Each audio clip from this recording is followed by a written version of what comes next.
Well, live. We are live, and welcome to a special podcast, Wrestling with Catfish, a life before catfishing. I'm your host, Kelly Bullock, and today we have two special guests with us. We got Daryl and Woody from TSO, and most of y'all have kind of heard some backstories here and there, but these gentlemen have been in the wrestling business before all this catfishing. So Um, so We how gave everybody the business in the wrestling business. yeah. So the question is, first of all, is how did you get into it, and You better put what territory were you in?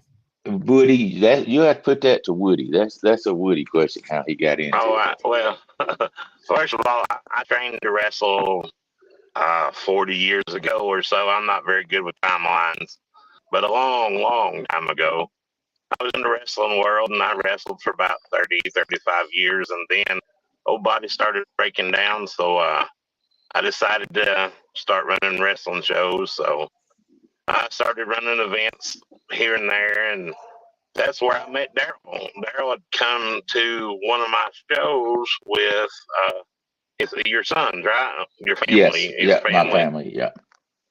and he was up there. He was just making a ruckus. I know you can't believe that or not, Daryl, but he was like, man, really out there. And I was like, I need to go out there and fill this guy out. He's a little wild acting. So I went out there and I sat and talked to him. The next thing you know, we're buddies and we're talking about running an event together. And our first event together was for the American Cancer Society. Daryl's a cancer survivor, and that's something very special and dear to him. You want to take over from here, Daryl? Yeah. I guess we probably should say hello to everybody out there in chat. Man, we Yep. got several Let out me there. run through here real quick. Yeah. Won't you do that, and then I'll get into it. Yeah, we got River Rat 3030. Mr. Ernest is in the house. We got Matt from Wannabe. We got Jody from Pontoon Jody, Miss Jody. We got Miss Chrissy Brown in the house. We've got Adam from Cat Claws, another brother of your all's from Guard Dog. We got Mr. Cool Cats, Mr. James, that he's late just like Daryl. Actually, Daryl is early, so no, you're late, James.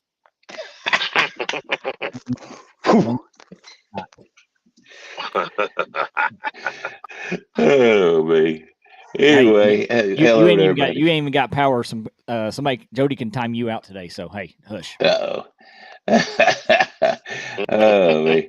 I tell you, Woody ran through his wrestling business life really quick. So if he actually had went through it all, he has quite an accolade of different people he's worked with. He's very modest about what he's We'll get done in in that life. too because we want to talk about some of the people that you actually worked Right. with and Actually, some make of a them that are list, actually a still short in the list. business. So Yeah.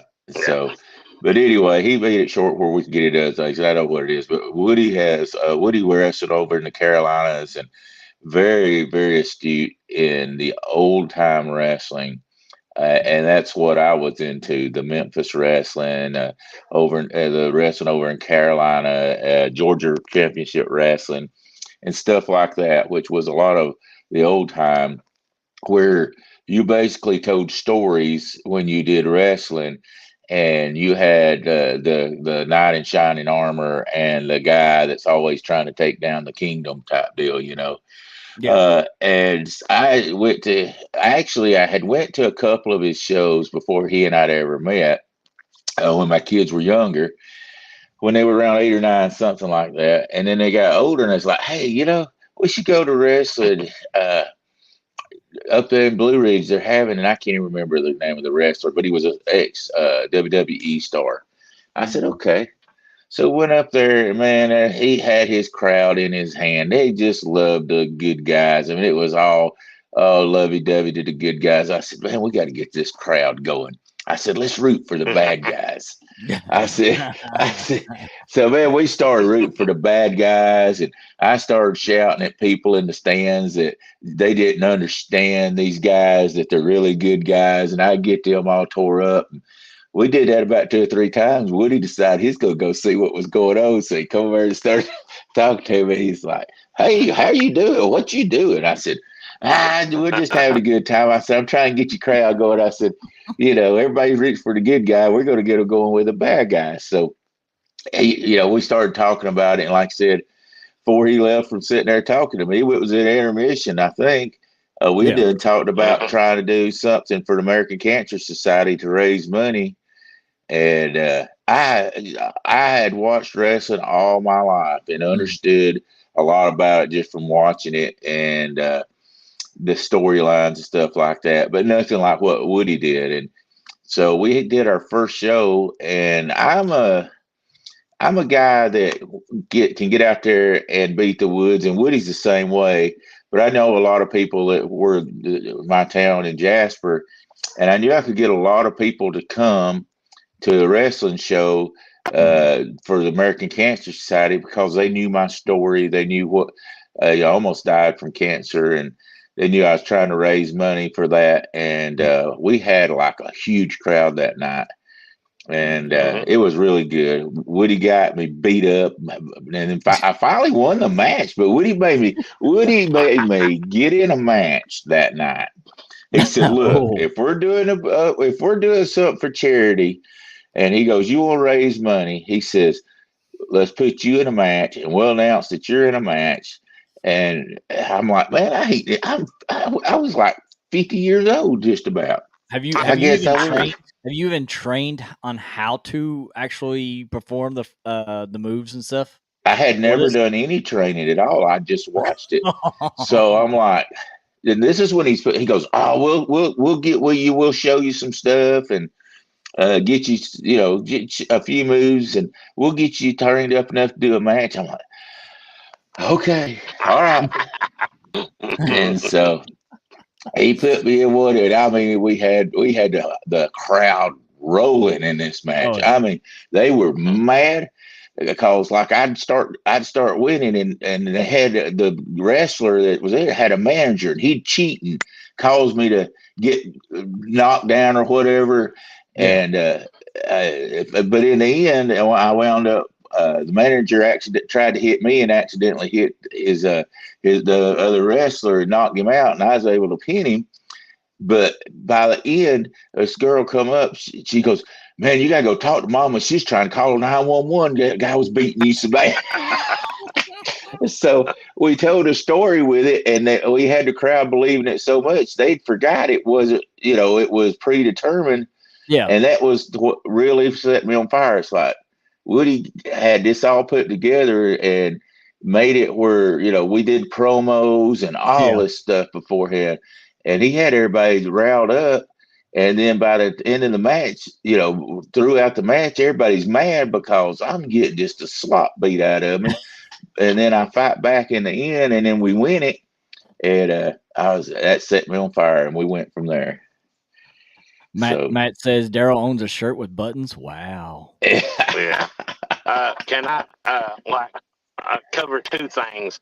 Yep. Go ahead. One reason when he was at my show that first time I noticed him, and he was raising Cain, I was trying to protect my product because other shows, what we did was called independent wrestling. Other shows have been known to come and sit people's in the crowds and try to stir up trouble. Sure, yeah. And just to give you a bad name. So I was protecting my product, and if I'd have had to, if he would have been a plant, I would have had to throw him out. I'm glad I didn't have to. And then, second of all, I learned from my old friend Ted Allen. He used to run a lot of high school shows, and we do fundraisers for the football program or the wrestling team or whatnot. So he always got one of the coaches or one of the principals or something to get involved in wrestling. Man, that would just get all them kids to come out. They'd have 600, 700, 800, 1,000 people come up just to watch the coach or the teacher get beat up. So that was we got Daryl to do that, and he had a big following because he's done a lot for the American Cancer Society. So had a strong following, and it worked out really good. And I've got Daryl sent me some pictures and stuff, and I'm gonna share them a little bit, and you can talk about them a little bit. So talk us up with this one right here a little bit. All right, that's I was in a feud with White Lightning Tim Horner. I don't know if y'all remember him from WCW or Smoky Mountain Wrestling, but he was a pretty good star, big baby face. And at this time, I was doing like an overweight stripper gimmick called part of the Centerfold. I was going to ask you about the outfit. Yeah, I was like an overweight stripper, and I would go in the ring and I'd take the jacket off, I'd take my tie off, and I also had like some little sleeves. I'd strip them off, and I'd gyrate and work with the women, and then I'd start taking my shoulder straps down. I was like, man, I start going down, my big old belly would hang out, and then they usually cut the music off, and I'd stop stripping. But if they didn't stop the music, they came on down. But I had these on always. So, but that was a good feud. This was at North American Championship Wrestling, and it was based out of the Carolinas, on all up and down the East Coast in North Carolina and South Carolina, and we were on Comcast Sports South, which was on all major SEC towns across the Southeast. So it was a pretty good thing. Yeah. Oh, I remember. This is we didn't know Woody can fly. We didn't know Woody can fly, but apparently you can. This was towards the end of my career. I was so beat and battered up at this time, I could barely walk. Daryl could tell you that. But I was trying to make one little run, and I'm wrestling the Boogie Woogie Man, Rob McBride. This is somewhere, I think it's in Burlington, North Carolina, but I'm doing a big drop kick from the top rope. I was always pretty good at flying. I only did it every now and then to make it special. I was lucky enough that somebody got me in the air that day. Yeah. So now on your game, because I've watched wrestling since the '80s when I grew up, so I've always been to it. Now, are you more of a powerhouse, a striker, a technician, or what? Yeah, he is all the above. Yeah, I was more of a suplex and a pounder, and I would pull some big moves off. Like I said, I'm at the end of my career, I'm beat up pretty good, but in my prime, I was super strong, and I had like 21-inch arms. I was really strong, and I could just stow people around like crazy. But like here I was at the end of my heyday there. So that was the once in a blue moon move right there towards the end. What's the craziest move you've ever done and pulled it off? I hit a moonsault from the top rope to the 2 tables on the floor. But like that's when you remember when hardcore wrestling came out? Yes, like ECW and all that kind of stuff. Oh yeah. I got obsessed with hardcore wrestling for about a couple years. That's probably the reason I broke down. But I did a lot of big stuff. I did barbed wire match, like the ring wrapped in barbed wire. The tables and chairs and ladders and all kinds of stuff. But did you ever get into tax? Yeah, I guess I haven't been in tax. I never went facial. I've had my back in tax. That was not fun. No. See, what Woody's not telling you, when wrestlers get where they can't hardly move and broke down, that's when they go to hardcore matches. They hurt worse, but they're easier to do. Or they become managers. Yeah. Well, that's what he told me. He taught me that.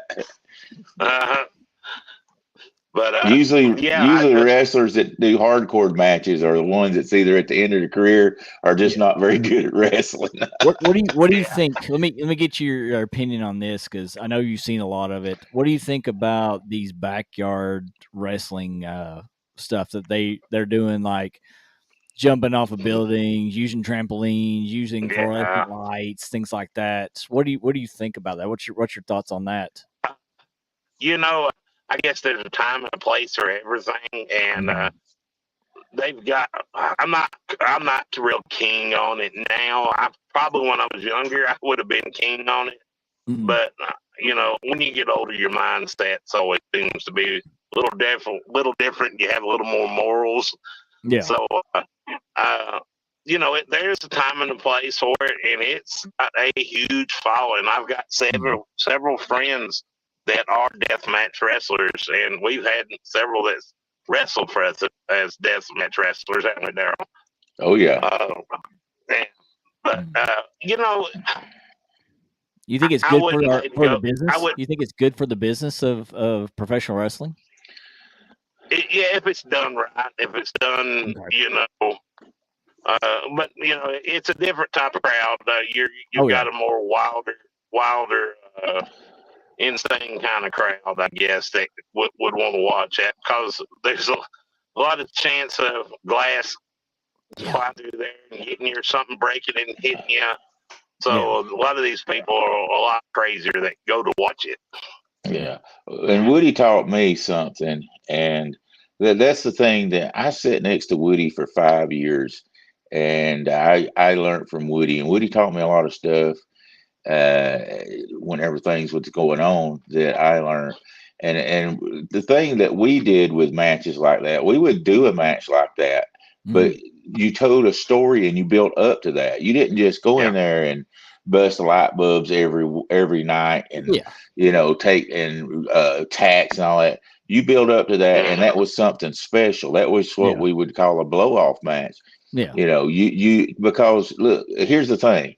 What do you do if you're going to break glass or light bulbs and tacks and barbed wire? If you do that every night, then what's the grand finale? What's the next thing? You got to slit somebody's throat. You know what I'm saying?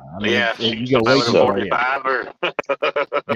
So we always, and that's the problem with people nowadays. They try to give you the grand match every show. You don't do that. You slowly, and like I said, this is what Woody taught me. I was the business part of our business, but he slowly taught me how the business worked and all. So it was just like we went to a match one night, and I was watching it, and they had a manager out there, and they were wrestling, and all of a sudden they grabbed the manager up and brought him in the ring and was beating the far out of him. He goes, and nobody even acted like they cared. He goes, you know why they don't care about that? I said, no. He goes, because they grab him every night and beat him up. He goes, you don't touch the manager until it's a big special occasion, and then you let him almost get him, Yeah. and then once they get him, it's something special. Yeah, you see a lot of it. You see a lot of it where they're swinging at him, he ducks or whatever, and you don't really get him until that one big match, which now in professional wrestling we call that the pay-per-view match or whatever. I mean, then that's when you actually get a hold of them. Right, and then that's what we call a blow-off match. You build towards those big matches and everything, and that's the thing of it is nowadays. You start watching shows, God, they just will pull out a machine gun and kill them, because they'll hit them and beat them and everything else, and they'll kick right out of it. They'll hit them with a finisher 5 times, they kick right out of it, and it's like, get the machete, because this guy's just unstoppable, and it's the same old thing over and over, and there's no story to it. Well, and what we're doing right now is kind of telling some stuff about the business. Back when I started, that was unheard of. Yeah. You didn't talk about the business.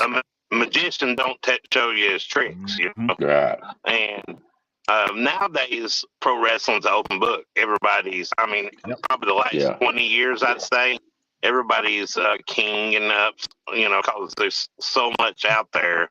And there's no mystique to it anymore. But Right. if I'm sitting here right now, if I'd have did this 40 years ago, a couple of the old timers had done probably snatched me up and dealt with me. So, Yeah. but like I said, Oh, it's yeah. it's Or that, or different you ball- didn't have a different career. ball You didn't have a game. career anymore. Yeah, we would never Right. be talking about this 20 years ago. We would you never talked about the business, you never talked how it went. But we're Mhm. not telling nothing that's not you go to the wrestling formats and podcast stuff, they tell every bit of the Well, I business, mean, which even now with pro wrestling with WWE and AEW, I Yeah. mean, they pretty much tell you now it's Yeah. it's scripted. Yeah, and I it mean, is they literally yeah, tell yeah. you it is scripted. But you know what? Oh, yeah, Years ago yeah. when Woody come up, it wasn't scripted. All they knew was the finish, and they Yeah, put a lot of it you they had to put figure together it in out the in the ring. ring. Yeah. Yeah. Yeah, a lot of times we would like have separate dressing rooms, and we would never know what was going on until we Yeah. get in the ring, and the referee would tell us what the finish was, I think and then a lot we of would it. build around that. Yeah, I think a lot of it is it's scripted, but I think now you're seeing a lot that's not, because you can tell that a lot of the wrestlers don't like to know anything about the match Mm. now until the end. Because you see them talking, Yes, you see them talking to each other, like, "Oh, hey, I'm going to do this to you. I'm going to do this to you." You see them that they're talking to, they're in the ring, telling you, "I'm going to do a, yeah. I'm going to throw you up against the ropes, or I'm going to." Well, you know what that is? That's just wrestlers. It's not as good as they used to be. I'm sorry, but it is. It is. Used It's to. true. I mean, Oh yeah, and that's I the love it. bad I part. love it back Wrestlers in the don't old train days. like they used to. Oh I yeah. mean, Back in Woody went through WWF a style. big training, and you know, people don't want to go pay to be trained and train correctly and get the right train of thought. You know, Oh, I absolutely. did. You know, I went when I partnered with Woody. I wouldn't even go in because I respected the business. What, for about 6 months, I wouldn't even go into the locker room because I didn't feel like I deserved the chance to go in there yet. So Yeah. Woody had to finally make me go in the locker room and work with the guys. Most of us know exactly who this man is. If you watch any wrestling, Yeah, you that's know one exactly who this of man the is. best, one of the top 10 best ever. absolutely a great guy. Mhm. Man, just a super one of the nicest guys you'll ever meet. Actually, I still talk to him every now and then, especially like on his birthday. I'll send him a text and tell him happy birthday. But Ricky Steamboat, class act, just Absolutely. class. I mean, that's all you. That's about all I can say about him. Ain't you, Woody? Just a class Oh, guy. 100% class. Just he was a wrestling machine, buddy. He was amazing. Yeah. Now, outside of just knowing him and knowing the business, have you ever been able to actually work with him? He was retired by the time we got up to this point here. Okay. But he did, like, he got in the ring, and while he was making a speech, like, one of the guys in the back come out there, challenged him, and it took him about 30 seconds to give him a Nice you know, chop. a big bunch of chops and a big hip swing, and put him out of the ring. So he still done stuff like that. Mhm. But he got hurt about 2 years before we started working with him at what was the WWF's? What's their the NXT? One of the NXT guys dropped him on his head, Ooh. and man, he's still bitter about that. He's I tell still you, bitter about that. Absolutely. Now, was that before NXT, when it was like that FLW or whatever it was down in Florida, before it became NXT? From what I understand, it was NXT at that time. From what he's told me, already had switched over. Okay. Yeah, and I won't tell what wrestler done it, but he was known to hurt people. Yeah. He's not in the business anymore, Oh, but he dropped him wrong, and man, it messed him up There's a bad. few of them. There's a few of them that are like that. It's kind of hurts, and then they've kind of let them go because they do hurt people. Yeah. So. Yeah, but he's a fine man. When you're on the road, you're on the road 300 days a year. You got to really take care of your body, and you do. That's important, because that can ruin your livelihood if you're injured. Oh, absolutely. Yeah. We all know this man, the man of three faces. You got Mick Foley, you got Cactus Jack, and you got Dude Love. Yeah. Yeah, I wrestled I wrestled Catfish Jack 30 years ago, I guess. What was the name of that town? That's where Caleb Conley was from. Now, was that when he was wearing the leopard shirt, or actually wearing his Wanted Dead shirt? He had the leopard tights and the Catfish Jack shirt like that when I wrestled him. Yeah, he was Catfish Jack, Dude Love, Mankind. He was a lot of different things. Oh yeah. And the thing is he played them all perfectly. Yeah, he really did. Oh, he put his great mind. He put his mind in behind one of the characters and made them come alive. Yeah, he was another one of those wrestlers that was not gifted athlete. Yeah. But he had a great mind, and that's why he beat his body up so bad. Yeah. But just a great mind, and knew how to work the crowd and work the people and work a match. He was really good. Yeah. So some of them are talking about Steamboat had such a passion, and you could feel it when he's out there. Yeah. Oh yeah, he was on fire. Yeah. Oh, yeah. He had one issue that held him back, or he would have been the best there ever was, probably, and that was his first wife. Seen a lot of women ruin a lot of careers, in more one way than another. Yeah. And to talk about Mick Foley being thrown off the steel cage by the Undertaker. Yeah. That's such an iconic match, iconic video. Yeah. Seeing him do that. And then getting stretchered out almost all the way out of the arena, and then walks back in and goes back up the cage, and then gets chokeslammed through the cage. Yeah. Yeah. He was out when he went through the cage. He slapped his hand on the mat, and his tooth went through his lip and a bunch of stuff. Well, I mean, he went through the whole entire ring. He busted all the way through it. Mm-hmm. Yeah. That wasn't exactly the way they had that planned out, but it happened, and it made it the greatest match, our hardcore match. And that's another one of them that's like, where do you go from there? Yeah. And that's that was just an awesome match. And I think now you see a lot of people trying to up that match every time, going off the top rope, off the top of the cage and everything. And it's made a good splash. You've seen a lot of them do it. You've got Undertaker doing that to Rikishi into the back of the truck. You got Shane McMahon getting him jumping off the cage. I mean, you've had a few of them that's tried to mimic or copy it, but not to the veil of Mick Foley actually getting thrown off. Well, and the thing about Mick Foley, Mick Foley, there was no gimmicking to make that fall lighter. That was directly on that table, no airbags, no nothing. No. The rest of them have had things to catch their fall. That was a total. That, in fact, they didn't even know that he was going to do it. And I don't know if you ever seen the story of that, but the Undertaker did not want to do that, it wasn't going to do it up to the last minute. And like I say, nobody knew that was actually going to happen until it happened. No. Yeah, because the way he landed on the table, it didn't land like you would normally land on it. He basically skimmed off of it and into the railing. So it wasn't a planned throw like it normally is. Yeah. So a lot of people don't realize that, but the rest of them were planned and were set up for it, but this one wasn't. So it's a big difference. Yeah. So a lot of these guys, people don't realize, you can be 4 or 5 inches one way or another to being paralyzed, Oh, yeah. Absolutely. There's one of Woody's heroes. He really is. Mr. You Sergeant Slaughter. Amazing. He was so good. I like watching him and Nikolai Volkov in AWA Super Clash. That's one of the best matches. A class guy, too. Absolutely. A very awesome guy, wasn't he, Woody? Yes, sir. Yes, he's great.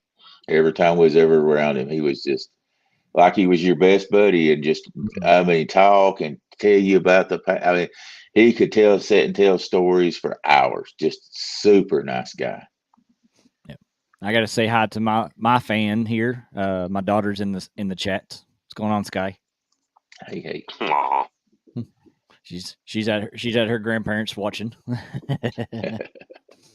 But yeah, I grew up watching Sergeant Slaughter. Always and I loved and enjoyed it. Enjoyed watching his matches. Yeah, he was. Yeah. He was an American icon. He was an American hero.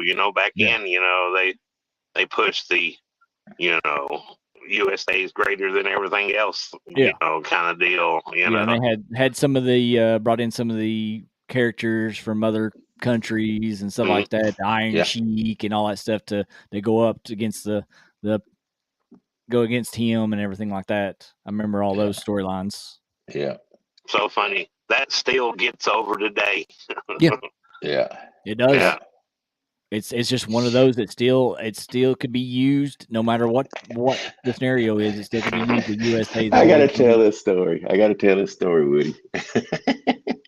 So we had a gentleman that came and wrestled for us, and he did a Russian game. He actually was from Russia. You remember it, Woody? Yeah. With the flag. So we hired him to come in. Well, so I get this American flag and I give it to somebody out in the audience. I said, here.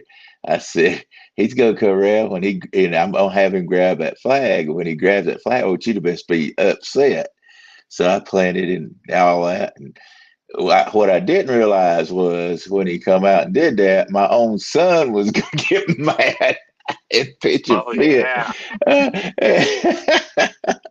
He's like, that shouldn't be done. That's too far. When he goes, you need to sell the husk. Your daddy's the one that come up with that. Well, we had everybody was mad that night. Yeah, and actually the guy had the flag. He was a veteran. Yeah. And he got going and he got he got caught in the moment and was like, it came real to him. He was about jumping in, and he's an older gentleman, a veteran. And here's the thing that the guy told me. He said, and this was how respectfully was, I'll do this, but I'm not going to let that flag hit the floor. And he said, and he made sure when he got it and he threw it back at him, he didn't want that flag to hit the floor. That's how respectful people are out there, that they think about stuff like that. That he didn't want that flag to hit the floor, even though he was playing a part of a Russian. So it was pretty cool. But yeah, boy, you talking about people will forget. That's the fun of wrestling, is making people forget that it's a wrestling show, and they forget that it's not real, and they just get caught up in it. It's crazy. And when you do that, you've done something right. Yeah. I love this. You see Hooks and Hammocks comment there? What was Daryl? And don't say the brains. Yep. I was what would you say I was, Woody? At one time I was a sort of a manager, and then mostly I was, just to be honest with you, 90% of the time I was just like the CEO of the company. I made sure that we had everything set up and all that stuff, and made sure everything's done. Woody taught me, and then after about 2.5 years, you let me start doing the storylines. So I was actually the guy that did the storylines after that. What we call the booker. It's in the business, they call it the creative. Yeah, I was the booker. Creative talent now. Yeah. Old school names: Booker, shot caller, one of those two. But that's pretty good. Yeah. But I didn't come into that in the very beginning. That was, like I say, I learned a lot, and and the history of watching old school. Yeah, I asked a lot of questions. You kind of have to, if you really want to know the business and the business side of it. You kind of have to ask questions. I mean, if you didn't grow up in it, like a lot of people did, you don't know it. Yeah. Yeah. A lot of times, I would say, he would ask, why can't we do this? And then I'd say, well, you can't do this because of this, blah, blah, blah, this, and over time, everything I told him, it sunk into him, and he soaked it up like a sponge, and was really good at writing storylines. And I was so glad because I was burned out because I'd been doing it so long. I'd burned out. And my So it younger worked son out was good at good. it too. My younger son was good Yeah. at it too. He would help me with it. This is a special hmm guy for me and Woody right here. I don't know if you guys know him. He is a very special guy for me and Woody. His Q name is Marshall. QT Marshall. Yep. Yep. I know Uh, exactly who QT Marshall is, because he's got his own little faction in yeah. AEW right now, but he was part of the Nightmare Factory while he was in Yes. AEW under Cody Rhodes and them and Dustin Rhodes, the Rhodes family. Yeah. Yeah. He's actually left AEW on his own. Nice. And he was the Mexican champion at one. He just lost that just not long ago. He is now opened up, and that it's called Turnbuckle Wrestling. And this was their first show, and he worked with me and Woody. And just when he first came there, people thought he was arrogant Mhm. and didn't like him real well. And he and I had a lot of long conversations, and he got the way he was from up north. He got the way the South worked then, and man, just become a really great access to us, asset to us. Just a special wrestler, as far as I'm concerned. What about you, Mhm. Woody? Oh yeah, he was. That's so funny you say. He was kind of misunderstood and not liked. He's a lot like you, Daryl. Yeah, yeah, But no, Daryl brought him. Daryl actually talked to him and brought him in, and I was skeptical. yeah, Because I'm old school. I'm old school Carney guy, and I was like, I don't know, guys like this come in to ruin your stuff, blah blah blah. Yeah. And then Daryl goes, "Oh, just trust me and Melissa." I'm like, "Okay, we'll do it. I'm gonna keep my eye on him though." But he turned it out yeah, just man. He really yeah. was a part of some great storylines. He never was He never wasn't too selfish. good to go on. Yeah, it wasn't too good to go under. He knew what needed to be done Mhm. to Yes. make the product better, and he was really, really good guy. He's we think a lot of him, Yeah. I Uh, always will. Yeah, and this was his first show. It's called Turnbuckle Wrestling, and what this is, Dusty Rhodes had that was his company was Turnbuckle Wrestling. This is their what would you say? Ode to Dusty to open this Yeah. back up, Turnbuckle Wrestling, and they're actually trying to work and make this something good. And he invited me and Woody to the first show, and Woody couldn't come, but I was able to go and put us on front row. This is him actually talking to me as he came out for a match, and he just come over and started talking to me. That's how cool and calm he is about a match. Now, if I was coming out to do a match, I'd be going over what I was supposed to do, but he's just that's just Mike or Q, excuse me, QT. Yeah. He's just Mike is his real name. Yeah. But he's just a super nice guy, and man, love him to death. Just a real good guy. Absolutely. Let's see. Oh, nope. I think missing some photos. Let me stop sharing that for a second here. There's a few photos that you sent me that I didn't have on there. Let me see if I can pop It's them up okay. real quick.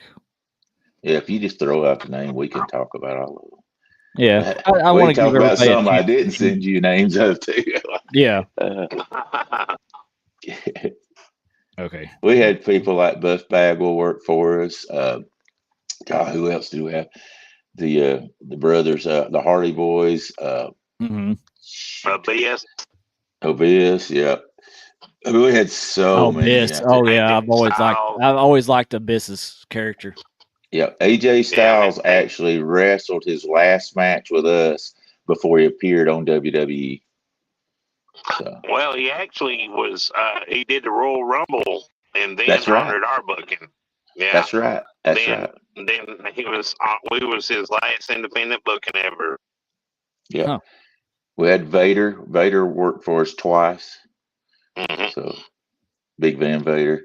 But yeah, AJ Styles, another class guy.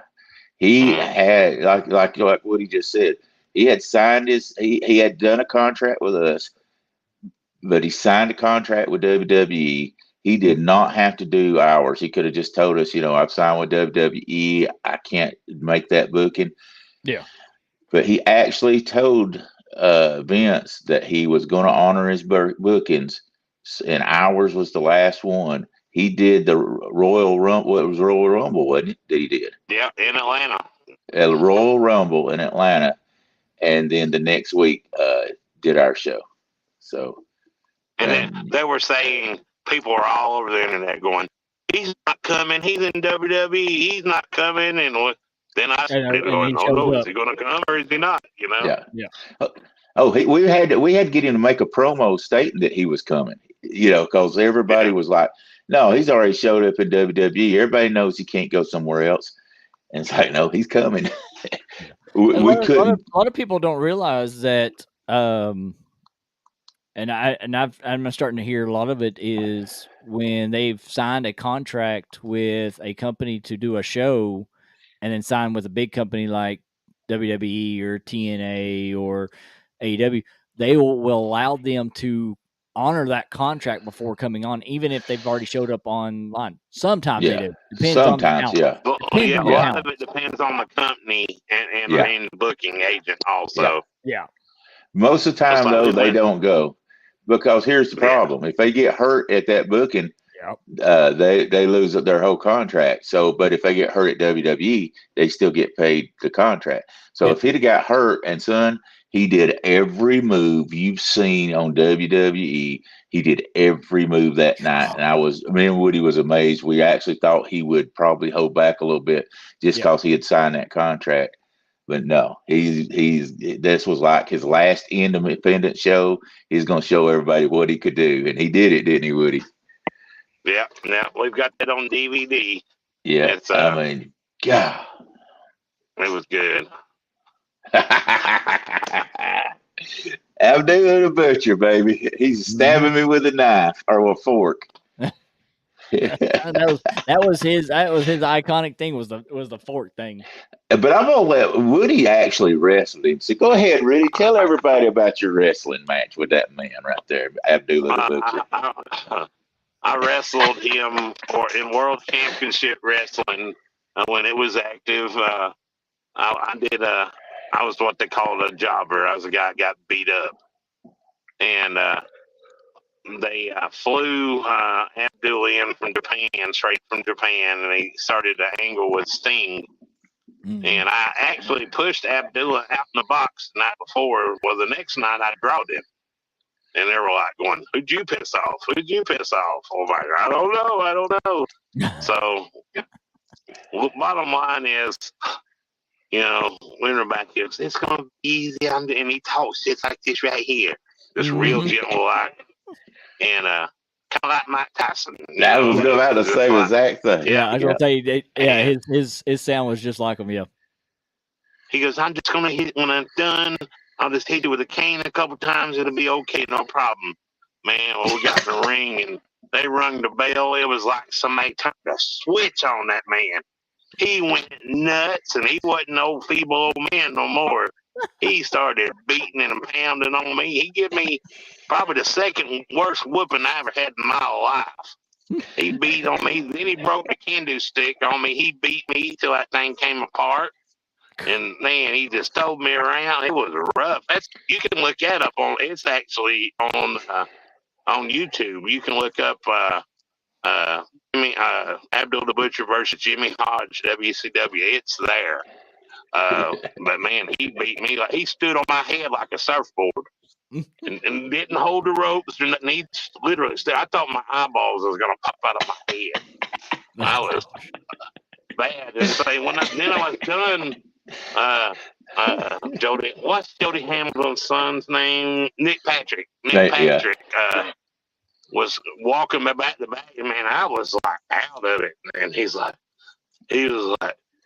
well, I won't say what he said, but he said these words, "Are you all right?"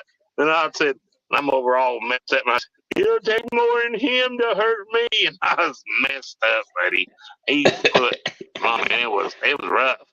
I'd only been manhandled better by one other person better, and that was the Mongolian Stomper. That got me all over the building one night. That was rough.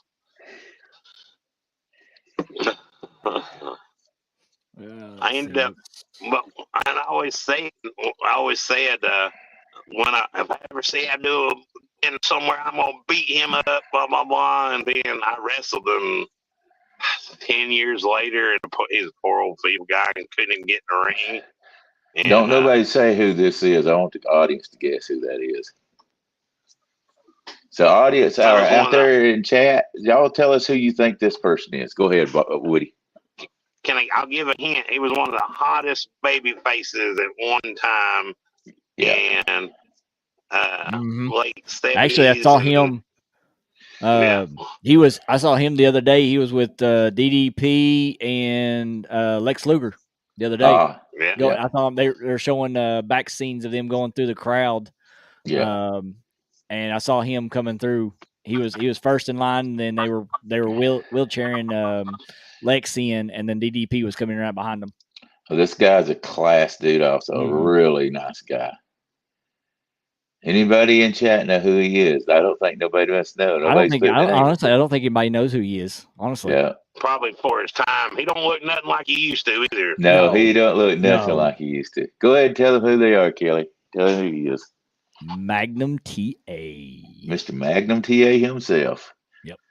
The hottest thing in wrestling until he had a car wreck. Yeah. Man, he was hot. Yep. And worked great. He was a good worker too. That's what made him so good too. Really nice guy. Women loved him. Loved him. They bought tickets just because of him. Yeah, I say a lot of people they bought tickets to a show just to see him. Honestly, oh yeah, I believe it. Mm-hmm. Super nice guy, but a great actor. And, that's what makes wrestlers good, and that's why a lot of wrestlers can make it in Hollywood. They're great actors. I mean, yeah, that's what Ricky Morton told me. He's like, yeah, my son's he's getting pretty good at wrestling, but he's going to finish school. And he goes, and he's going to acting school too. I said, yeah. I said, that's good. I said, that's a good part of wrestling has been. He goes, that's 80% of it, young man. That's 80%. So that was Ricky Morton told me. He said, that's and everybody knows Ricky Morton, and one of the greatest tag team guys there ever was out there. But that's what he said. 80% is acting. The rest of it is the athletic part. So I think I've got one more picture, I believe. Yep. Right there. You go. We were lucky to get this man. Mr. Wrestling number 2, one of the greatest. I mean, him and Bullet Bob, I believe, extended their careers longer than anybody, don't you, Woody? By wearing a mask. Oh, yeah. Another class. Bought them another 15, 20 years of youth by doing that. Yeah, and I want to give a shout out to Woody. You see that mask right there? Woody had somebody. I don't even remember who you got to make that for me. Mr. Juanita Timms. Yeah, Juanita Timms, Ken Timms' wife. Yeah, when I was a young boy, I'm 60 years old. This man was, my hero. He was like the knight in shining armor, buddy. Him and all those other mask wrestlers wrestling, and they'd try to pull his mask off, and that was the deal back then, And the spoiler, and what was Nick's dad's name? What did he wrestle as? Oh, Jody Hamilton. Yeah, but what was his? Spoiler, the Flame, and the Assassin. Yeah, And all those guys. I mean, they always would try to unmask him, and man alive, I just tore up. I mean, I was like 6, 7, 8, 10 years old, and he was just my hero, buddy. It was a grace, and he actually lived in Hawaii but he'd come back over to Georgia every once in a while to meet his kids and all.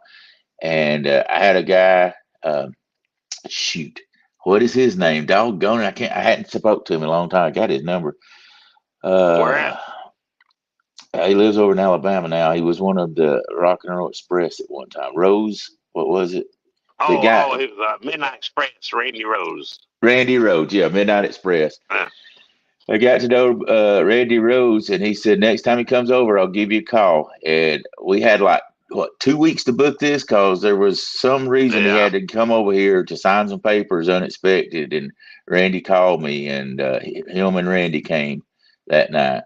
And man, that was special that I got to meet my childhood hero at that time. So, and he was a good guy too. Yeah. A while ago, Jody posted that have we done any acting, Daryl? We act all the time. I've actually, Jody, to answer your question, I at one time I did. You heard of B-class movies? I've actually did like a D-class movie because it was god awful. And I also did the Jerry Springer show too, Jody. And I did a couple of commercials, and that's about the extent of my acting career. I have seen his Jerry Springer. I'm sorry. That is the funniest thing. Oh my goodness. Oh, we did Jerry Springer. All that old Jerry Springer's just acted too. Oh my God, it's so funny. Gorgeous lady. Oh, gorgeous ladies are wrestling. I actually know the lady that did most of their training, Bambi. Selena Majors is her real name. She did a lot of the glow training and women of wrestling. Well, she wrestled for. I'm taking it back. She did women of wrestling. Wow. Yeah. And she did wrestle for Glow some. But I knew Peggy Lee Leather. She wrestled Glow some too back in the early days. What's the lady that just passed away also that you Joyce Grable? Grable, yeah. Yeah. Yeah. Good friend of mine. She was a head trainer for the Fabulous Moolah's School for years and a world traveled wrestler. She was actually the first woman to ever wrestle a man on TV. Yeah. Very nice lady. Yeah. That's the tag team. The Lumberjacks, of course. That's my partner, Big Daddy and Big Wood. We were the Lumberjacks. We were NACW television champions for a couple of runs and had a great time working in the Carolinas for Ben Throckmorton. He was a good promoter. He was an ex-golf pro and decided he wanted to run wrestling. So my buddy there, he's a lot bigger than I was. You can't really tell by the picture, but he was a lot bigger than me because you notice his knees are bent a little bit. But you can tell he's huge. Team. Yeah, he was a big old boy. He played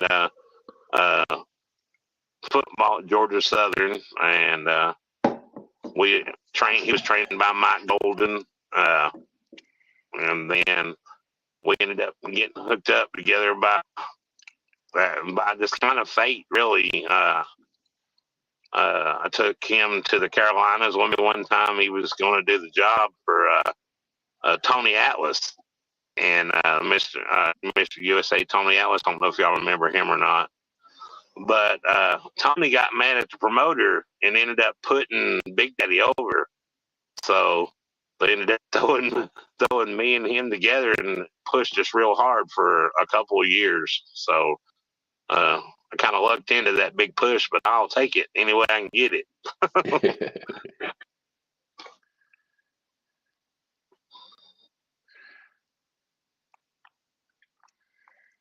We did.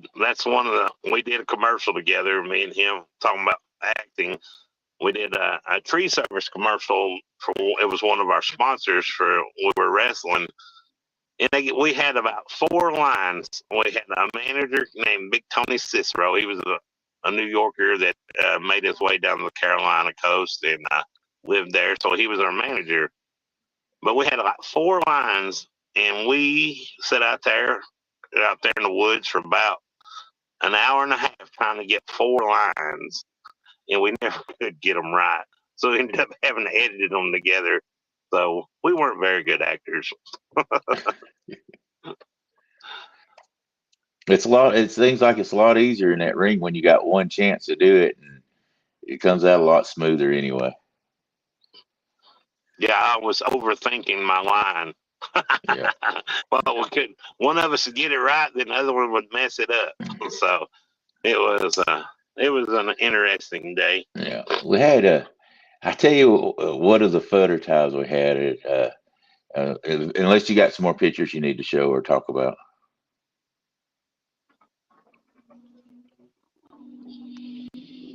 Oh, we can't hear you. Are you on mute? Yeah, sorry about that. I had to mute it because of the video. There you go. But I'm gonna play the video of you wrestling, Woody, and I don't care if I get a copyright or not, but because I can care less about it. So you can keep on talking, and we'll show that video here in a minute. Yeah. Yeah, Woody and I, when we worked together, we had a really good run, and so I don't even remember what got it started, but we decided we're going to do a storyline against each other. And do you remember? I was getting ready to hang it up. Remember? Oh yeah, that's right. Run. Yeah, that's I was right. Getting ready to. I was tired. I was kind of burnt out on wrestling. I mean, it's not that I didn't love wrestling. I was just I've been doing it so long. I was like, Yeah, we were time to walk away. Yeah, and it was back and forth whether we both was leaving or I was going to stay and help. Actually, Mike, our QT, was buying it, and he was wanting me to stay and help him with it and stuff. But so we decided we wanted to do one against each other. You talking about the hottest feud? Oh my gosh, that was crazy. Basically, I turned against Woody, and the hottest time we had was I got in the ring and man, I slammed Woody from one end to the other. Talking about that he was, and you got to picture this. We had concessions and we had what we called gimmicks, selling souvenirs and stuff, and our wives worked them over there, and it was just a whole family run thing. You're talking about like 10 people, family members having to run it all. Well, we ain't told them nothing. They don't know nothing about none of this.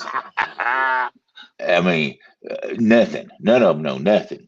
So I come out there and I forgot what we did to cause us to be turned against each other. We slowly did it. But that night I come out there, man, and I come in the ring and I said, started talking about, well, Woody, that this is that I created all this stuff and that I built this up. You was nothing. I mean, nothing till I got here.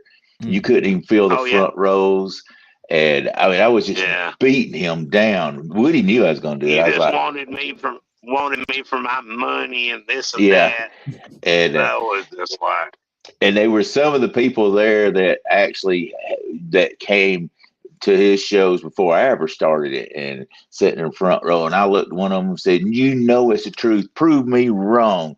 But he didn't have nothing but two or three of you no good, nothing, following him around just like you are now because you don't have a better life than this and all. And he was just one step away from bankruptcy and all that stuff. And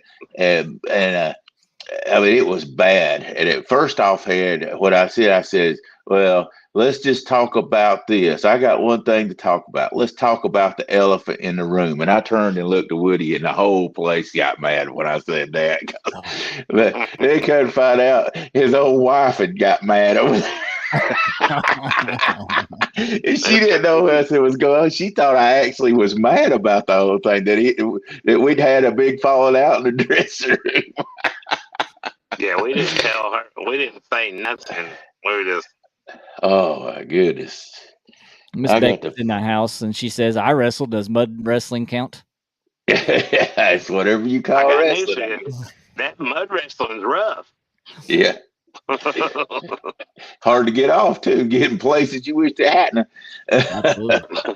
Absolutely. But, Appreciate you all coming in here. It's 18 wonderful people in here. Let's watch this little video, and let's let Woody and them talk about a little bit about the video when I show it here. Ladies and gentlemen, the following contest. I can't believe you found it.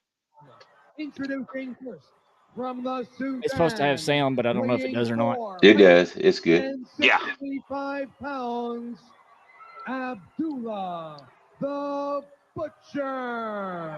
The bad man from the Sudan making his way to the ring, and a lot of fans in the Atlanta area are already planning on. This is in Gainesville, Georgia. World Championship Wrestling on Saturday Look night. how young. Because inside a steel cage, it will be that man. That's a heck of a good crowd. And Catfish Jack, we will see Yeah, it's a later in the big hour. crowd Their there. opponents will be That's at the Georgia Mountain Center. That's Abdullah and Catfish Jack versus Sting and Rick Steiner. It's going to happen in the cage, in the Omni. Saturday night, October 12th at 8 o'clock. You know, my colleague on the Power Hour and on WCW, Paulie Dangerously, for some Yeah, see, you can tell he don't like steps. His physical characteristics resemble that of Yeah, he hit that old boy with his cane. He went to grab his stuff, and he did not like that. Nope, did not. Abdullah the Butcher's real name's Larry Shreve. I mean, they're both pretty good sized guys, but I think Paul's off. He didn't even wait for the bell to start. Speak on this one. No. Oh, see, and that shirt I got on is a Sting shirt. I hate to say that I had my favorite concert shirt. I had a Bullet Boy shirt back in the dressing room. He won't tear it up. And I was like, I don't want you to tear my shirt. That's my favorite shirt. Yeah. So they got me a Sting shirt to wear because he just literally beat him up the week before in Missouri. So I guess I should have let him rip my dang Bullet Boy shirt. Might have saved me a beating of my life. Distance yourself from Abdullah the Butcher. And see, I'm taking my sweet time to get back in the ring. One of the most dangerous athletes I've ever seen. I can tell. I'm looking at the referee. He's been there for a long time. Yeah, that's net practice. Yeah. When you put the Butcher and Cactus Jack in He grew up in the business. Yeah. Yeah. That's Jody Hamilton's son. Yeah, he was there all the way up to the very end of WCW. Yeah. Watch this right here. I thought my eyeballs was coming out of my head. Literally. So how much force was actually put on you when he's doing this? That was all there, buddy. He didn't. He was standing. No, Look nothing. You know the big question? Yeah, you notice he ain't using the ring ropes all. That's all the weight on him right there. That hurts.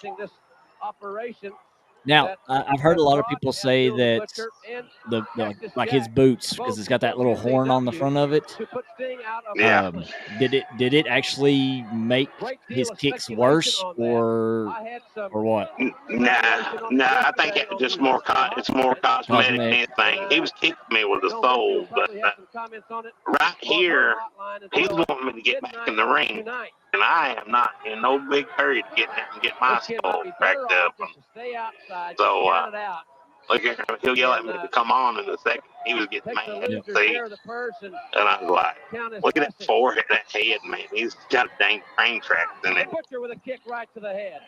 That was a pretty good kick there, too. You know, Rick Steiner He was a little mad at me. A real friend indeed to Sting, because Matt from Wannabe wants to know, have you ever met George the Animal Steel? Clamoring to sign a one-on-one. I have met George Animal Steel at a old-timers reunion in Alabama. Karate thrust right to the throat.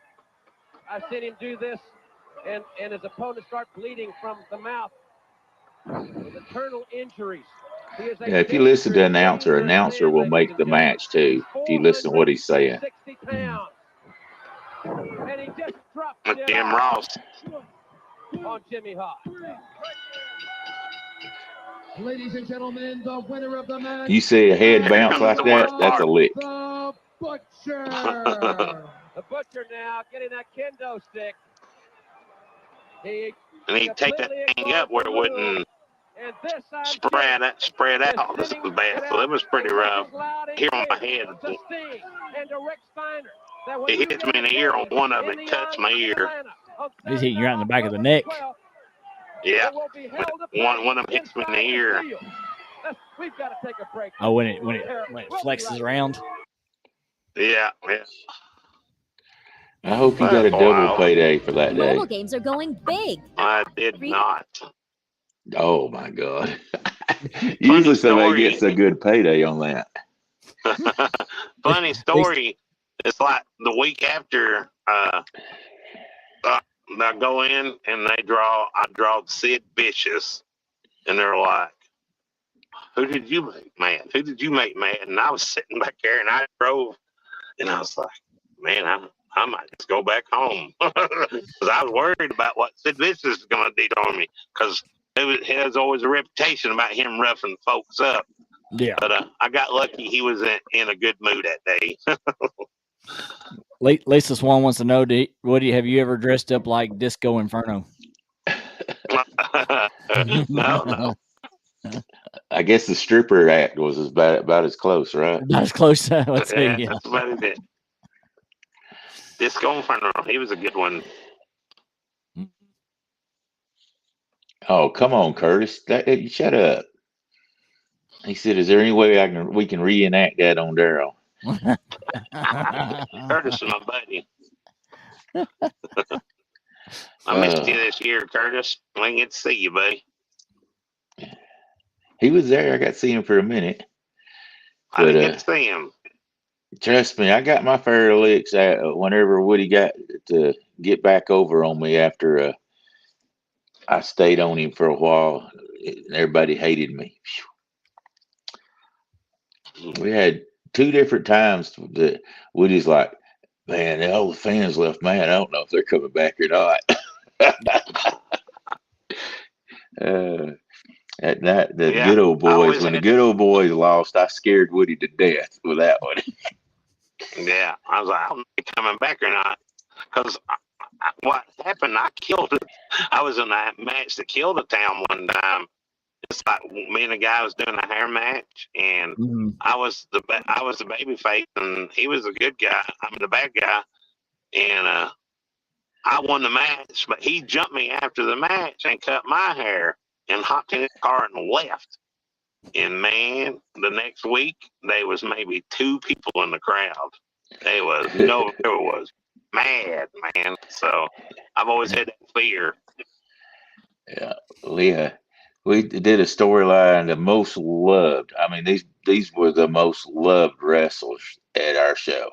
They loved them. We called them the good old boys. They dressed in overalls, come out to Cotton Eye Joe, dancing around the ring. I mean, they loved them.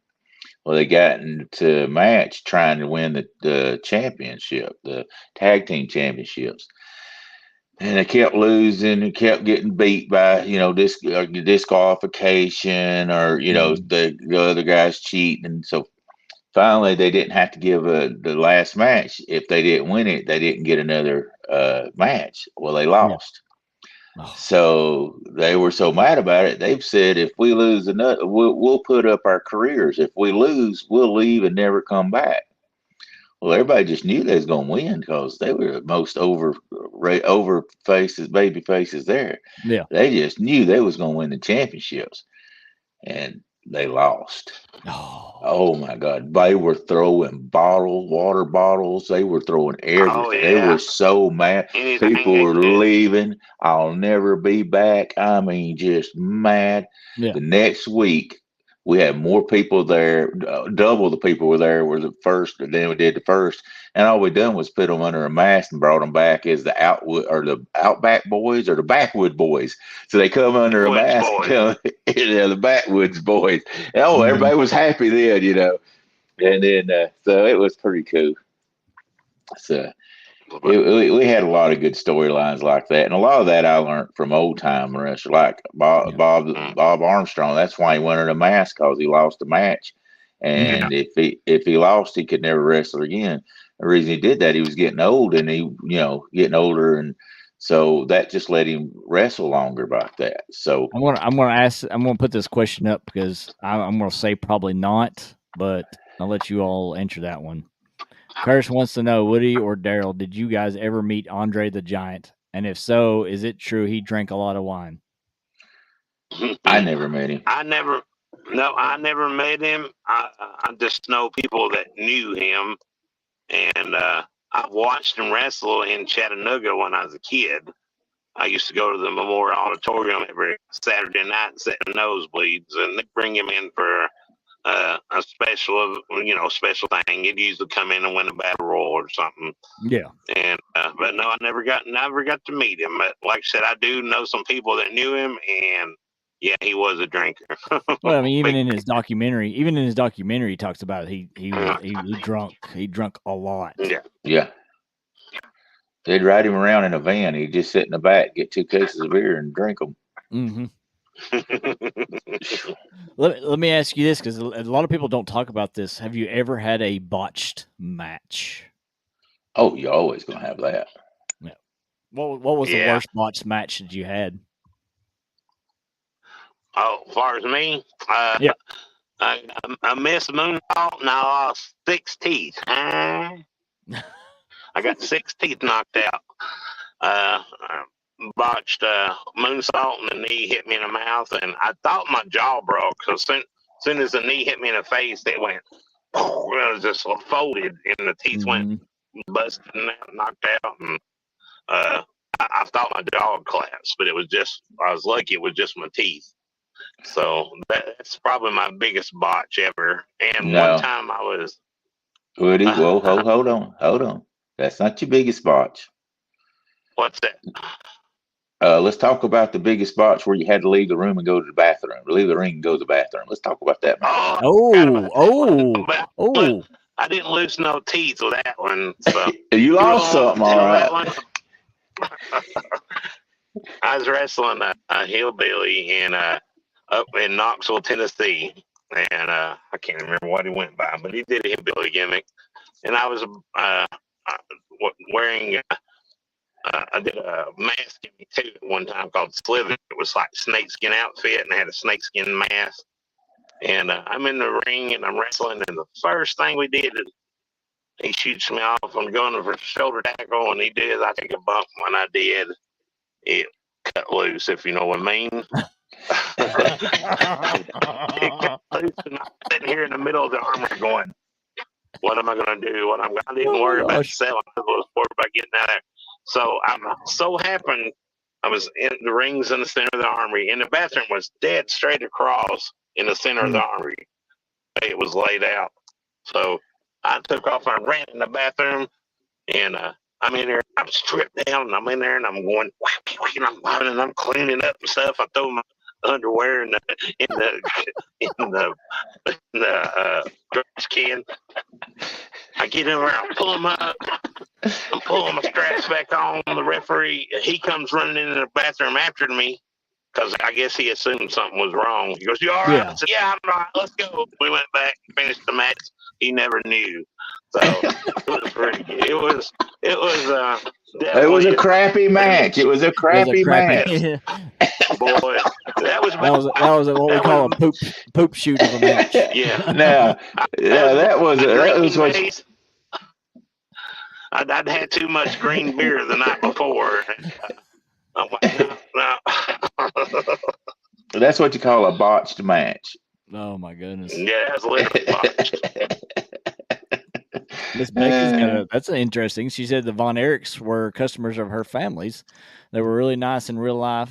Did you all get to meet them, the Von Erichs? No, I never did get to meet them. I met one of them on a show in Chattanooga one time, and I can't even remember which one it was. But no, I never got out to Texas. I had several friends that did. They did a thing on TNA the other day, a couple weeks ago, that they brought back Eric Von Erich was there, and his 2 sons were wrestling. Yeah. That was awesome to see him out there with his two sons doing that Yeah, match. Kevin. Yeah, Kevin Varner. Yeah. or Kevin. Yeah. Yeah, that was cool to watch, see them. I was pretty good buddies with Terry Gordy. He was out in Texas a lot, and him as one of the free birds. They headed out with the Von Erichs a lot. But no, I would have liked to have been able to meet some of them, but didn't get to. Catfish Regular said he sees the Hardy Boys all the time. I know Jeff has had. I don't know if that's the Hardy Boys he's thinking of. Yeah, Jeff, I know, has had his demons and all, but he was a really nice guy when he worked for us. He really is. Yeah, really nice. You know what? And he made us a lot of money. That's yes, what he I'm gonna did. say. He made us a lot. He has. Yes. He's got a following behind him. Him and his brother Matt has got a following behind them. They bring in the crowds no matter what. Made us him and AJ Styles made us a lot of money. A lot of money. Yeah. Yeah. So the roughest person I ever wrestled, without a doubt, bar none, the Mongolian Stomper. There's a little story behind that if you want to hear it. Yeah, go ahead. I mean, we got plenty of time. So we were wrestling in Spring City, Tennessee. It was a big old auction barn. It held about 500 or 600 people, and it was packed. It was packed, but it was on a Friday night, and so you got Mongolian Stomper, blah blah blah. Well, he was coming to the ring, and 550, 600 people were in there, and they started going, oh man, oh man, oh man. And you imagine just a gym or a building full of people chanting "oh man," and he got mad. And he went nuts, and he drug me over that building like I was a school kid. Man, he won. He was so physically strong. And I was like 270 pounds. That's pretty strong again, man. But he drug me all over the place. But yeah, the Mongolian Stomper by far is the toughest I've ever been in the ring with. Yeah. Matt said he's met Kane and Undertaker in Ohio quite a few times. Yeah. They all homes there. But Kane now he's down in Tennessee. He's the mayor down there, so yeah. And what did Mr. Danny Stone's in here? He said, with Daryl and Woody's personalities that are the perfect fit for wrestling. That's a compliment from Daryl. So he goes, "Show, hush up and take it." Man, you remember that thing Daddy Stone did? Were you Daryl? Yeah. That voiceover he did, that thing was hilarious. It was like when we were doing our little angle, and Danny Stone did like a voiceover with Daryl. You remember that? He's like, get the ring and all, blah, blah, blah. And it was so funny. I need to go back and watch that sometime. Yeah. Tell him who your favorite wrestler is, Woody. Oh, by far, Terry Funk. I never got to wrestle him. Was on cards with Dory. But I never got to meet Terry or sign up with him. I always idolized him as far as somebody to go by, Yeah. And he's like the guy that brought hardcore wrestling to the States. See, I would have thought you would have met him especially with wrestling with Cactus Jack and stuff. I would figured with them being so close that they were, I would figured you would have at least crossed paths, definitely in some kind of a match with them. Well, they hooked up actually later. Yeah, they hooked up actually later than when Woody was wrestling. Okay. But Woody didn't get to meet him, but I did. And Woody was supposed to get to meet him. But one thing I did get to do was get Woody a wrestling character, and he signed it for him. So yeah, that was pretty cool. Don't let nobody tell you Daryl is dog. This Becca. Well, I can't see what it said. Says my favorite wrestler is a tongue There's, wrestler. Just kidding, just kidding. But Terry Funk, man, we had a friend. He's still a friend, but he could get it. He would get us these name wrestlers, and so me and him got to be good friends. And if he needed somebody to help him at these Comic Cons, he would call me because I'm not one of these guys that gets what I call star shocked. You know, a lot of people just drool all over themselves. So, you know, I would just talk to him. We'd have a good time.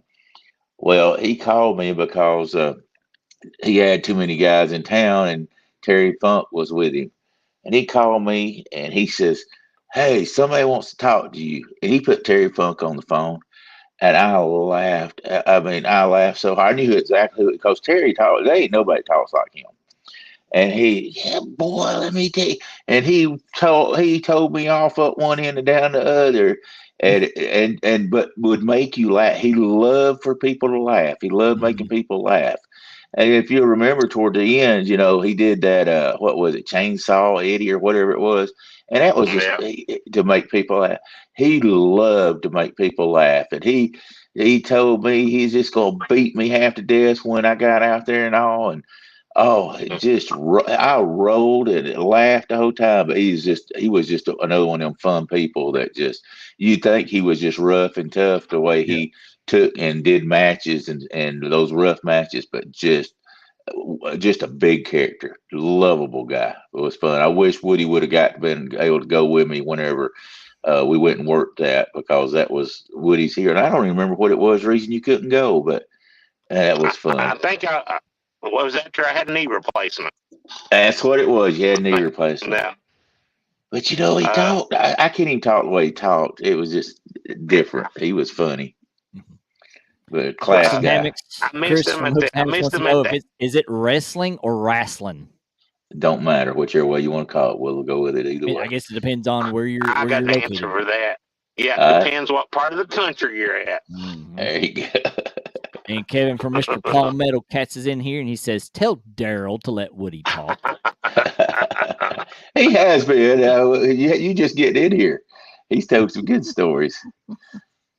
Let's see. Susquehanna Stan says it was in the 1980s. I saw a lot of the wrestlers in Saskatchewan, Pennsylvania. Andre, Backlund, Sergeant Slaughter, the Moondogs, Snuka.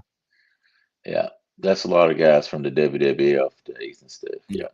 Or what was it? WWF too. So yeah. And AWA. That was up that way. Yeah. So. But we had a great time at it, and we finally got down to where it just was more than me and Woody wanted to do anymore. I had it sold to Mike, and then Mike got the deal with AEW.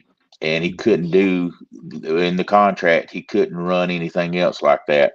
So then we wound up selling it to another guy, and me and Woody just got totally out of it, and we started catfishing, and that began. So we had a great run, I think, anyway. And I'm sure Woody will tell you that we had a great run.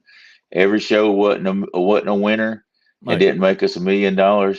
But, man, it gave us $1 million worth of memories for sure. And I couldn't have thought of nobody I'd rather done it with than Woody. Woody has been so honest with me. He's been a true friend. And, you know, you just don't run across people like that. You just by chance make a friend at a wrestling show. And then we've become as tight as brothers. And I really appreciate him and love him for that, too. Let me ask you this before we end this and everything is a lot of people want to blame the bigger wrestling industries for it, but what started hurting the smaller promotions, pushing them out? Cable. Yep, cable TV and video games. Yeah. That's take cable TV and video games and now streaming. So that's hurt independent because a lot of people because they can't be able to show their product as much now. Yeah, cable killed wrestling. I mean, it just did. And then it came, like I said, video games. Then came the internet, and and all the stuff. See, a lot of people don't know, and Woody did at some point, and it went away. Used to, the reason wrestlers got called carnies because they spoke carny, Mm-hmm. and that's the way they communicated in the ring. They spoke carny, and people didn't know that. So that's a lost art, I guess you'd say. Yeah. Oh, yeah, Billy it is. Black was the best I ever seen at it. He was so good. I mean, he was like one of the best I ever seen at it. Absolutely. Yeah. I used to practice it regularly on the road, and I would teach it to the youngsters traveling with me. I would teach it to them guys, and somewhere along the way, I quit using it. And You don't remember that's one much of the of it things anymore? not really. It's you have to. I mean, it's pretty simple, but that's some things I don't want to share. But it's something you have to use regularly Mm-hmm. to do it fluently. So Gotcha. I guess I'll let that be at that on that. Yeah. Oh, no problem. Yep. Yeah. Everybody's saying, Curtis is saying, can't wait to see you guys at the gathering this year. Yeah. Man, I hope y'all come. Yeah. Hey, one thing I want to talk about, I've got to get out of here in just a minute anyway. The gathering, we're going to do a swap meet there also. So, and we're going to do a live stream pretty quick here. I was going to do it Thursday, but I don't know if we're going to get back in time. But we want to do a swap meet there also. If you got tackle that you don't want to use or you're not using, you want to try to sell it or swap it or whatever, we're going to do that also at the gathering. Guys, like I say, I can't tell you enough, and I know people get tired of it. Make your reservation if you're coming, May 17th, 18th, and 19th. Also, the 16th and the 23rd of this month. Don't forget the King of the Tennessee River. That's going to be a good one. We've got 18 folks out there battling for the number one spot. It's going to be a great deal for sure. Yep. So I'm coming for you, Ryan Bortz.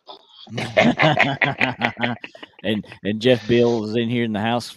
Appreciate you coming in here. He said, in order to be the man, you have to beat the man. Yeah. I met him, Ric Flair. Ric Flair's yeah, and then we want to say a farewell and congratulations on the retirement to Mr. Sting. Has officially retired. His last match was this Sunday, and ended up leaving on his own terms. And that's a lot of times, a lot of wrestlers don't get to do that. They don't get to retire on their own terms, but I'm kind of glad that he actually was able to do that now. So, and especially have his boys, have his two boys with him. That was awesome. That was great to be able to see that. Yeah. There's not that many wrestlers in the wrestling world that has that kind of stroke to do that. Yep. Guys, I've got to jump out here. I'll let y'all cross. I got to go pick up a cooler for Woody that I made an appointment to do that. So I appreciate everybody. Thanks for asking us to come on. And no problem at all. I appreciate you all coming on and talking like this. Hopefully we'll be able to find some other content that we can bring to you through the channel. Definitely. I like doing things like this, just spur of the moment, pop-ups kind of deals. So, but appreciate you, Daryl. Appreciate you, Woody. Yeah. My pleasure. Hey, be sure to check out we just released a new video today. Yeah. It's got the 100-pounder and Daryl's 44-pounder on there. You got to check it out. Yep.